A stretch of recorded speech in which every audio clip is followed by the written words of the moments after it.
Bismillahirrahmanirrahim. Assalamualaikum warahmatullahi wabarakatuh. Alhamdulillah, wassalatu wassalamu ala rasulillah, la hawla wa la quwwata illa billah, amma ba'd. Ayyuhas shaimun was shaimat rahmatullah, marilah kita senantiasa meningkatkan rasa syukur kita kepada Allah Subhanahu wa Ta'ala atas kenikmatan yang telah diberikan kepada kita semua, terutama nikmat iman, nikmat Islam, nikmat kesehatan, sehingga kita bisa melaksanakan ibadah wajib di bulan Ramadan, yakni puasa Ramadan selama sebulan. Yang hari ini kita sudah memasuki hari yang ke-27. Insya Allah kita akan menyempurnakan puasa kita, atau tinggal 2 atau 3 hari lagi kita akan meninggalkan Ramadan, akan meninggalkan kita semua. Mudah-mudahan semua amal ibadah kita diterima oleh Allah. Amin. Salawat serta salam semoga tetap terlimpahkan atas junjungan kita Nabi besar Muhammad Sallallahu Alaihi Wasallam yang telah mengarahkan membimbing kita minat zulumati dan nur. Kita harapkan syafaatnya pada hari kiamat kelak. Allahumma amin. Ayyuhas shaimun was shaimat, jamaah sholat zuhur Masjid Al-Muttaqin rahimahumullah. Bagaimana sampaikan tadi, kita sudah berada di penghujung bulan Ramadan, sudah memasuki puasa yang ke-27. Tentunya kita mungkin bertanya-tanya dalam hati, apakah puasa yang selama ini kita lakukan itu betul-betul diterima oleh Allah? Apakah puasa kita ini betul-betul diberikan limpahan pahala oleh Allah Subhanahu wa Ta'ala?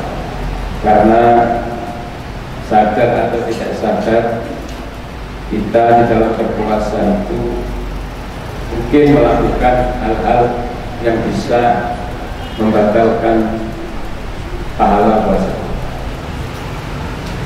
Nabi sendiri mengatakan, kamin shaimin laisa lahu min siyamihi illa al-ju' wal 'athas.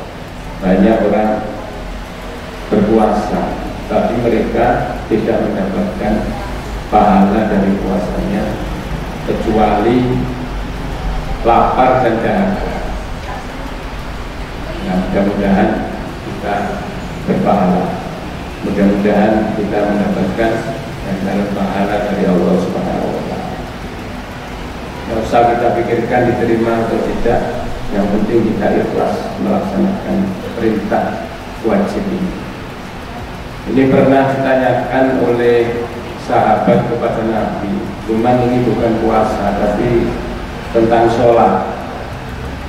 Dalam sebuah majelis itu ada seorang yang tampaknya itu sedih, mukanya tertunduk, jemarinya digenggamkan. Kalau orang Jawa bilang itu ngaku rantang, ya seperti ada beban berat yang ada pada dirinya. Kemudian sahabat ini memberanikan diri bertanya kepada Rasulullah. Cuma sebelum bertanya itu, sahabat ini menyampaikan, saya mau bertanya Rasulullah, tapi saya itu malu. Saya semakin malu nanti di hadapan Allah Subhanahu wa Ta'ala. Kemudian Kanjeng Nabi menyampaikan, tanyakan saja, dan itu tidak akan menyebabkan kemurkaan Allah jika pertanyaan itu justru akan menyebabkan kebaikan. Kemudian sahabat ini melanjutkan pertanyaannya, saya itu sholat, melakukan sholat Kanjeng Nabi, tetapi di dalam sholat itu saya sering tidak khusyuk. Saya seringkali memikirkan hal-hal yang bersifat duniawi dalam sholat. Ya, kalau kita mungkin tidak persis seperti itu, tapi lebih dari itu memikirkan. Mungkin Allah Akbar ingat Tuhan, kemudian tidak ingat apa-apa lagi sampai salah baru ingat kalau kita sedang melaksanakan sholat. Punya anak-anak nanti, Pak Haji misalnya punya anak-anak nanti, bukannya mikriku gitu, ingat dalam sholatnya. Nah ini sahabat ini kemudian menyampaikan apakah sholat yang seperti itu diterima, apakah sholat saya itu berpahala.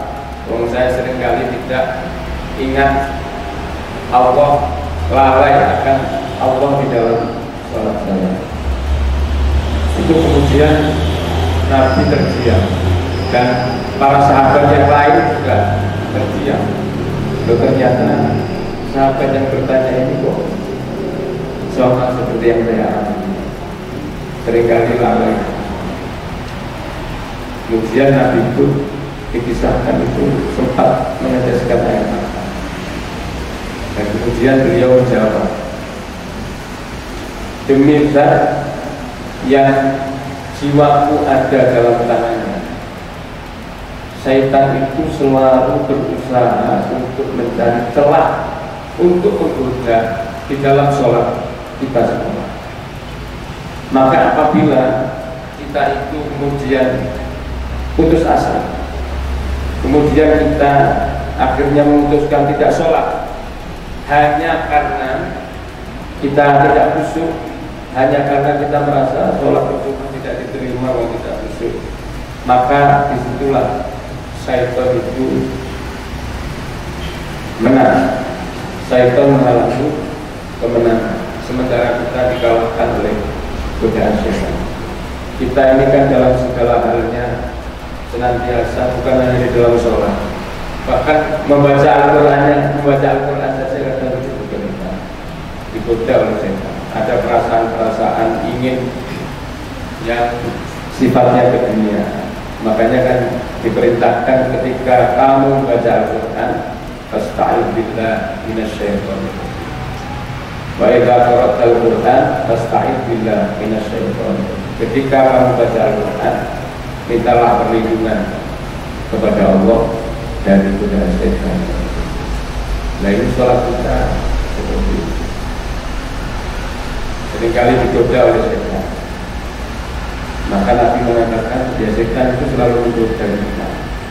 Dia memang memamerkan diri untuk senantiasa menggoda manusia sampai akhir zaman. Maka kemudian Rasulullah SAW menyampaikan, ketika kamu dalam sholat itu kemudian lalai, ingat terhadap hal-hal yang bersifat keduniaan, maka ketika kalian atau engkau berupaya untuk mengingat kembali Allah Subhanahu wa Ta'ala, maka itulah Allah Subhanahu wa Ta'ala itu menyambutmu. Maka Allah Subhanahu wa Ta'ala ketika kita ingat kembali, meraih kembali dalam sholat kita, ketika kita lalai kemudian kita ingat kembali kepada Allah, maka ketika ingat itu Allah memperhatikan kita, Allah memberikan rahmat kepada kita. Sama seperti seorang bayi, seorang anak belajar berjalan menuju kepada ibunya. Berjalan, dia jatuh, kemudian bangkit lagi, berjalan lagi, jatuh lagi. Tentunya orang tua atau ibu ini tidak akan memarahi kepada anaknya. Bahkan dalam keadaan seperti itu, anak ini akan dijemput, diambil oleh orang tuanya atau ibunya, dipeluk, didekat sebagai bentuk kasih sayang orang tua kepada anaknya. Dan itu gambarannya kasih sayang Allah Subhanahu wa Ta'ala kepada kita, kepada hamba-Nya itu jauh lebih besar dibandingkan dengan kasih sayang seorang ibu kepada anak. Tidak usah khawatir puasa saya diterima atau tidak. Optimis puasa kita insya Allah diterima oleh Allah Subhanahu wa Ta'ala.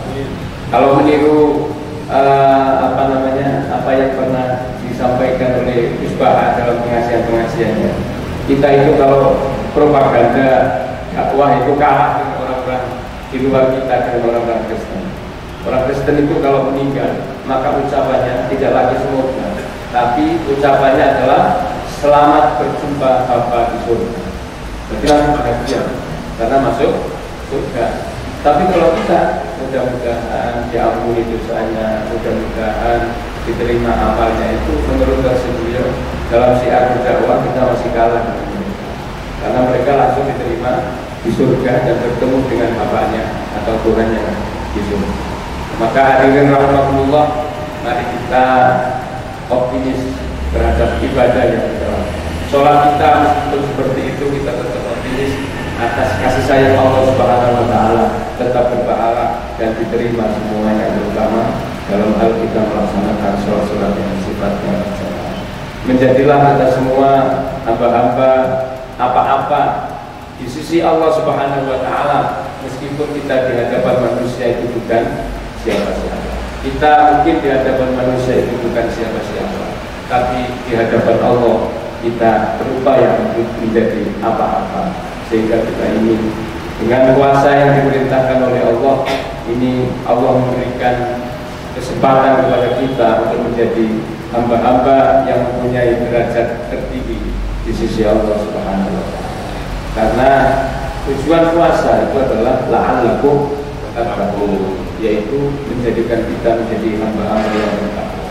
Sementara hamba yang bertakwa inilah orang yang menempati posisi tertinggi di sisi Allah Subhanahu wa Ta'ala. Inna akramakum indallahi atqakum. Sesungguhnya yang paling mulia di sisi Allah itu adalah mereka yang paling tinggi derajat ketakwaannya di sisi di antara kalian.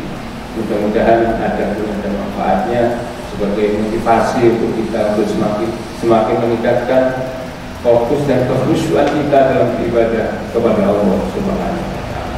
Mudah-mudahan puasa kita diterima oleh Allah Subhanahu wa Ta'ala. A'udzubillahi minasyaitonir rajim. Bismillahirrahmanirrahim. Alhamdulillahirabbil alamin, hamdan syakirin, hamdan na'imin, hamdan yuwafi ni'amahu wa yukafi mazidah. Ya Rabbana lakal hamdu kama yanbaghi li jalali wajhika karim wa 'azimi sultanik. Allahumma shalli 'ala sayyidina Muhammad wa 'ala ali sayyidina Muhammad walhamdulillahi rabbil alamin. Allahumma ighfir lana dhunubana wa liwalidina warhamhum kama rabbawna shighara wa li jami'i masyayikhina wa li jami'i mu'allimina wa li jami'il mu'minina wal mu'minat wal muslimina wal muslimat al ahya'i minhum wal amwat. Rabbana atina fid dunya hasanah wa fil akhirati hasanah wa qina adzabannar wa adkhilnal jannata ma'al abrar ya aziz ya ghaffar ya rabbal alamin. Rabbana taqabbal minna salatana wa siyamana wa qiyamana wa ruku'ana wa sujudana wa jami'a a'malana innaka antas sami'ul 'alim wa tub 'alaina innaka antat tawwabur rahim. Wa sallallahu ala sayyidina Muhammadin wa ala alihi wa sahbihi wa sallam. Subhana rabbika rabbil 'izzati 'amma yasifun wa salamun 'alal mursalin walhamdulillahi rabbil alamin. Al-Fatihah. Akhirnya, wassalamualaikum warahmatullahi wabarakatuh.